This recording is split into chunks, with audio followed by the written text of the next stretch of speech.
adalah never ending story yang selalu diidentikan dengan panorama alam yang sangat indah dan memesona. Selain itu, kekentalan budaya masyarakatnya juga menjadi daya tarik tersendiri bagi wisatawan lokal dan mancanegara. Alhasil, tidaklah heran jika Bali menjadi destinasi wisata favorit banyak wisatawan.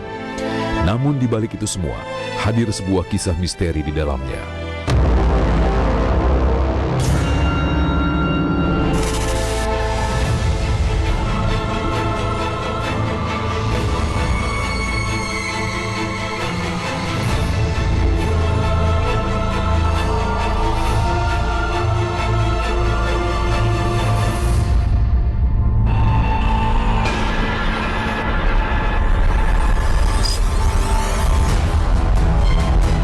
Adalah sebuah area pemakaman Desa Teruyan yang berlokasi di sisi timur Danau Batur, Kabupaten Bangli.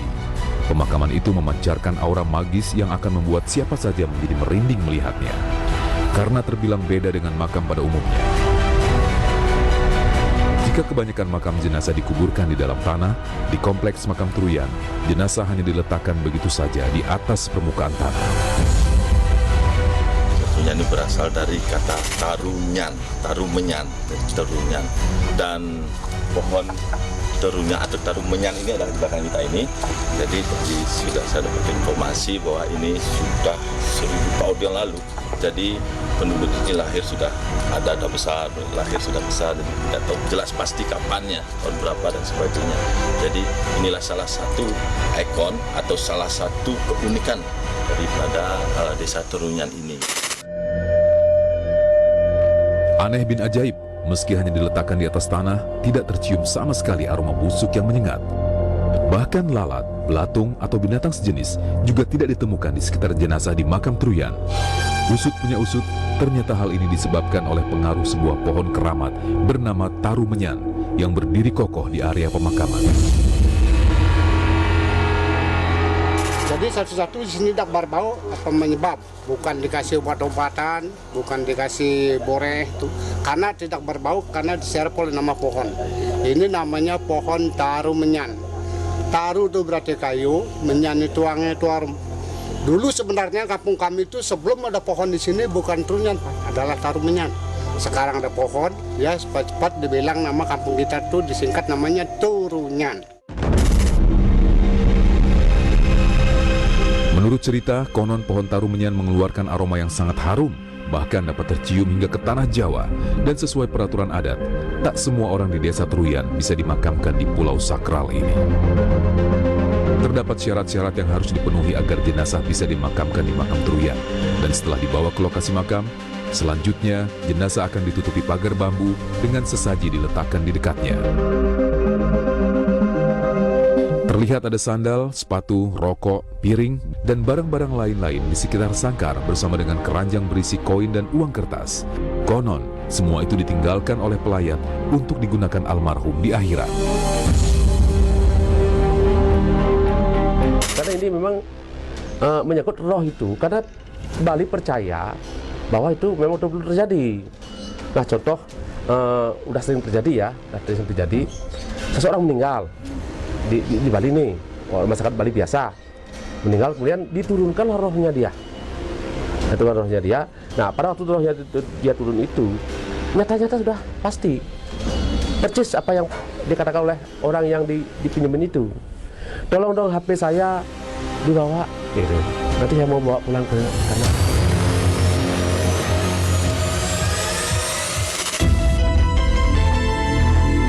Layaknya sebuah pemakaman sakral, tentu kita tak boleh sembarang dalam berucap dan bertingkah laku buruk selama di sana. Terlebih jika kita dalam keadaan kotor, sangatlah dilarang untuk berkunjung karena ditakutkan hal di luar nalar terjadi.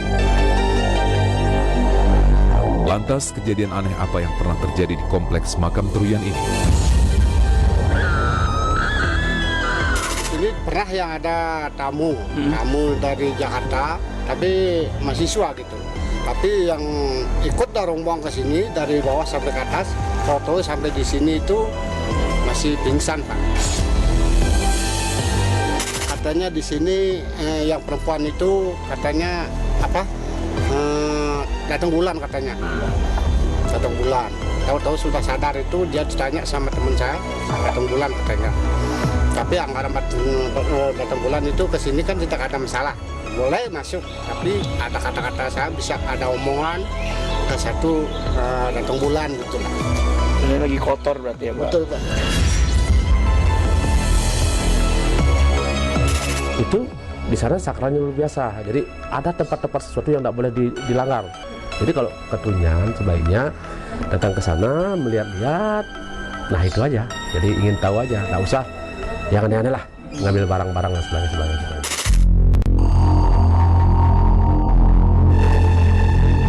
Area pemakaman yang berada di pulau kecil dan hanya bisa dijangkau dengan naik perahu ini terdapat 11 sangkar bambu berisi mayat. Ditempatkan dekat dengan pohon beringin wangi yang mampu menyembunyikan bau busuk. Dalam satu sangkar terlihat jenazah yang baru saja meninggal saat tim misteri dunia berkunjung ke sana. Terlihat seperti seseorang yang sedang tertidur, tetapi kulitnya yang pucat menegaskan bahwa ia adalah mayat dan sudah tak bernyawa. Di sebelahnya terdapat jenazah lain yang sudah lebih dulu berada. Sementara di sangkar bambu lain, terlihat hanya menyisakan kerangka yang terbalut kain dan barang kesukaannya. Ada satu pertanyaan yang mengusik pikiran saat itu. Mengapa hanya ada 11 sangkar bambu, sedangkan jumlah tengkorak yang ada di sana jumlahnya sangat banyak dan tersusun rapi di pelataran makam? Memang standarnya begitu, Pak. Ini lubangnya di sini kan cuma 11 tempat, tidak boleh lebih. Andai kata kalau sudah penuh dari 11, ada orang-orang meninggal baru, mana yang 11 sudah lama atau sudah dicangkorak, itu tulang-tulang disingkirkan dulu, tulang-tulang lemparkan ke bawah, tulang kepala sebelah sana taruh. Itu sifatnya bergilir. Tapi khusus di sini secara matinya murni, mati tua, mati sakit, sedikit pun tidak ada cacat, baru di sini itu namanya mati suci. Ketahui maksimal 11 yang ditempatkan di sini, dan hari ini kita menemukan ada 9, maksimal itu 11, dan itu pun saya rasa sudah ada artinya. Memang di Bali ini angka 11 itu sangat mempengaruhi sebuah energi. Dalam sisi spiritual, angka 11 itu, angka 9, angka 7, 5, itu semua mempengaruhi sebuah energi dari yang kita yakini adalah itu adalah ibaratnya kayak pengidar buana ya, ada keliling alam seperti itu. Dalam dunia supranatural, tengkorak manusia memiliki energi yang terbilang dahsyat untuk keperluan sihir. Bahkan tak sedikit orang yang coba mencuri dengan tujuan memperdalam ilmu yang mereka kuasai. Begitupun halnya dengan puluhan tengkorak yang ada di makam adat Truyan ini. Konon, jika dimiliki, bisa membuat si pelaku menjadi sakti dan tak tertandingi. Namun sekali lagi, jangan pernah coba-coba untuk mencuri, karena Anda akan mendapat karma atau bahkan mati.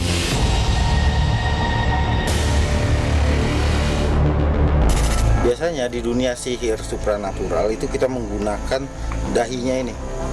Dahinya untuk dijadikan gasing, itu adat istiadat yang ada di keilmuan yang ada di daerah Sumatera Barat. Namanya gasing tengkorak.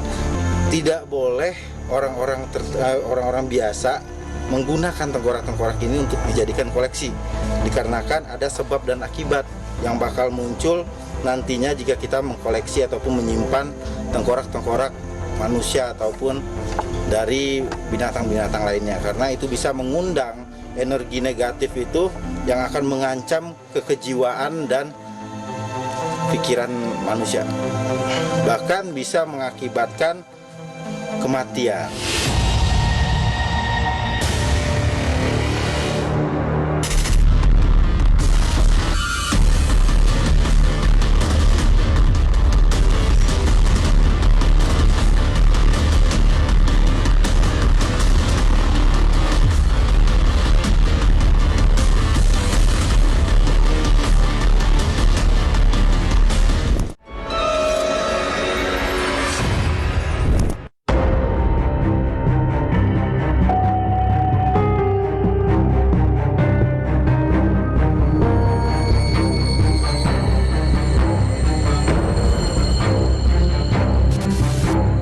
Terletak di Desa Karangasem, Kelurahan Pancur, Kecamatan Tak-Takan, Kota Serang, Banten, terdapat sebuah makam panjang yang berbeda dengan makam pada umumnya. Adalah makam Ki Mas Dawa, memiliki panjang kurang lebih 9 meter. Makam tersebut memiliki 3 batu nisan yang semuanya tertera nama yang sama. Oleh warga sekitar, makam tersebut dijadikan sebagai salah satu situs religi bagi para peziarah yang melakukan wisata Islami ke Provinsi Banten. Dan biasanya, makam tersebut ramai dikunjungi pada hari besar Islam.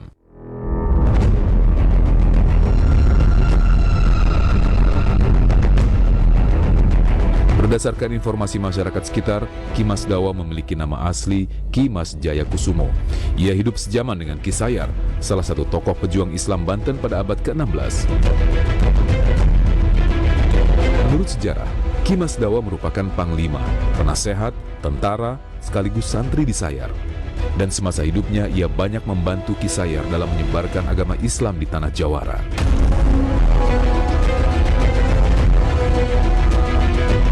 Menurut literasi, nama Dawa pada makam kurang lebih 9 meter itu merupakan bentuk simbolis dari perjalanan panjang sejarah perjuangannya menyebarkan Islam di Provinsi Banten.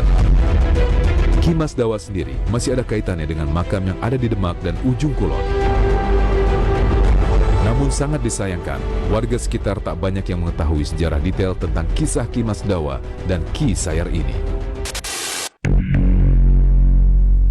Lantas, seperti apa kisah dan sosok Ki Mas Dawa yang merupakan salah satu tokoh pejuang Islam Tanah Banten? Tim Misteri Dunia bersama pelukis dua alam akan coba mengungkapnya.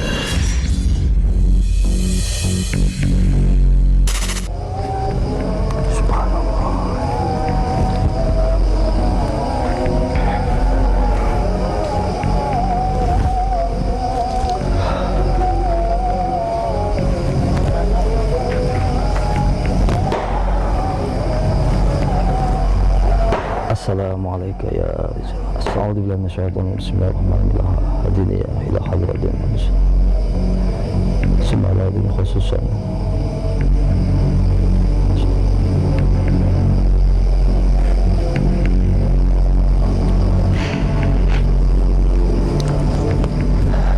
Ini makam yang saya sebutkan tadi.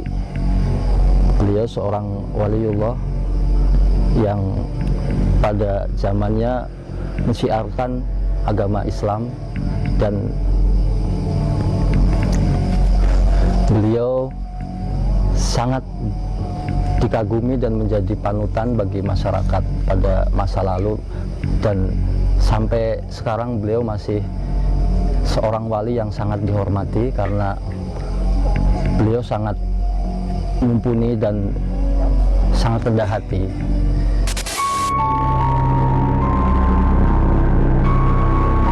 Malam semakin larut di lokasi penelusuran.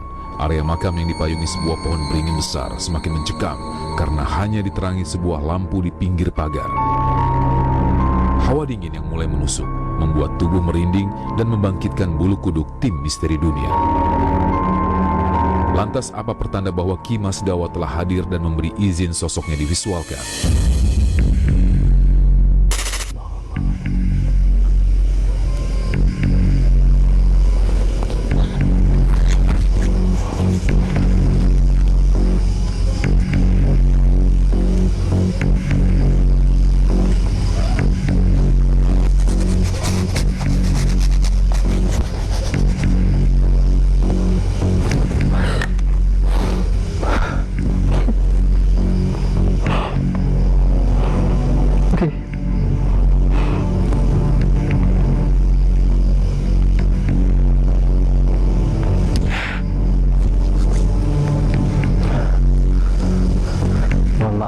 Ini tadi beliau hadir dan saya disuruh melukisnya sambil duduk.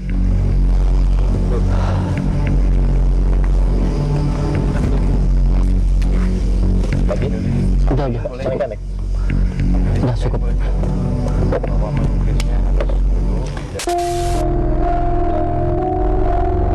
Usai merendahkan kanvas dan duduk bersimpuh, Ki Alam memulai kembali ritual lukis yang memvisualkan Ki Mas Dawa.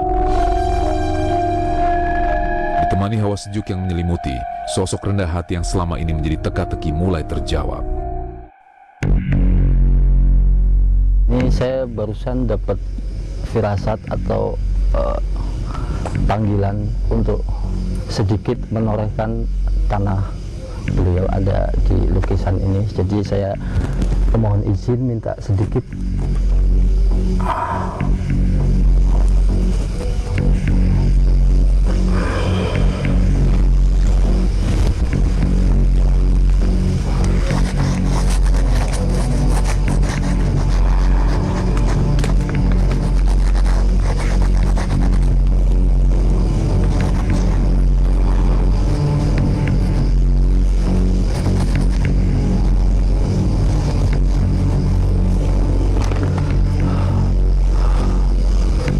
Mencium aroma wangi kembali.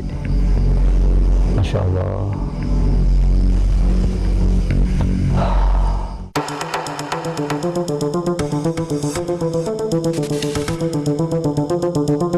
Ritual lukis dua alam akhirnya selesai. Sosok Ki Mas Dawa yang selama ini tak diketahui seperti apa wujudnya pun telah terjawab.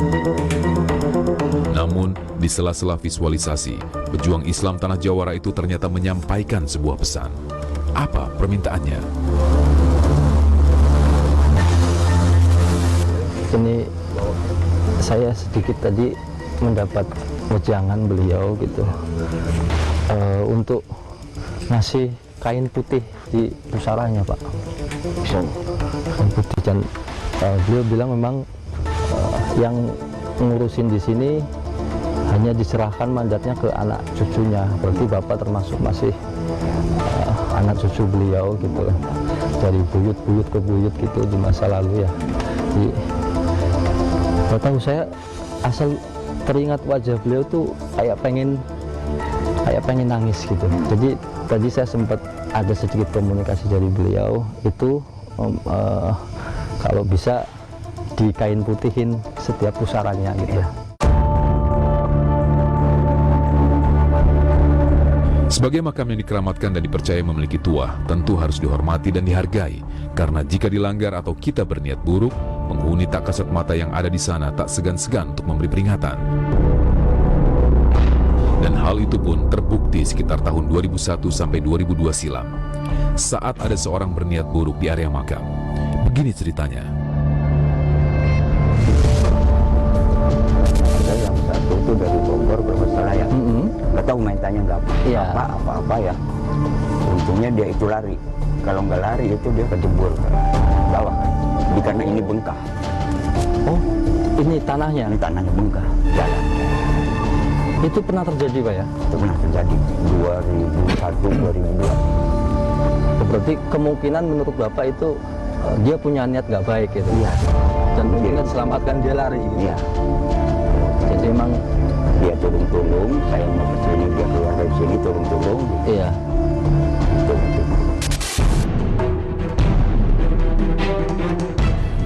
Kisah mistis yang pernah terjadi di area makam Ki Mas Dawa menjadi bukti bahwa kita harus menghormati leluhur meski mereka tak kasat mata. Dan sebagai bentuk penghormatan, tim Misteri Dunia menyerahkan lukisan tersebut kepada Pak Arsani selaku juru kunci makam.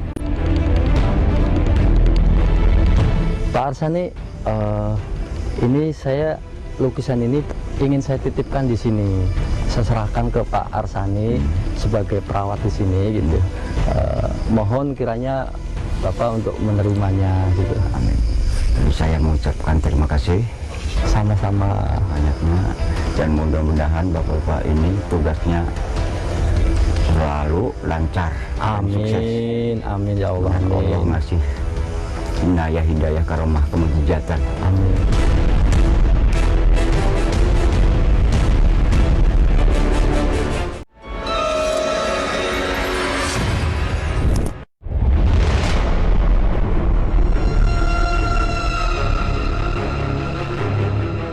Demikianlah kisah dan sejarah tersingkap. Tradisi pemakaman di suatu wilayah berbeda satu sama lain dan terlihat unik bagi orang di luar wilayah tersebut. Kentalnya budaya dan tradisi leluhur Bali masih dipertahankan Desa Trunyan hingga kini. Jasad dibiarkan terbuka, membusuk, dan menyatu dengan tanah secara alami. Pun dengan makam panjang di Banten, bukan menggambarkan fisik semasa hidupnya, tetapi sebagai simbol dan filosofi panjangnya sebuah perjalanan dalam berjuang. Sebuah kisah misteri ini hanya pengingat agar kita selalu menjaga hubungan baik dengan leluhur.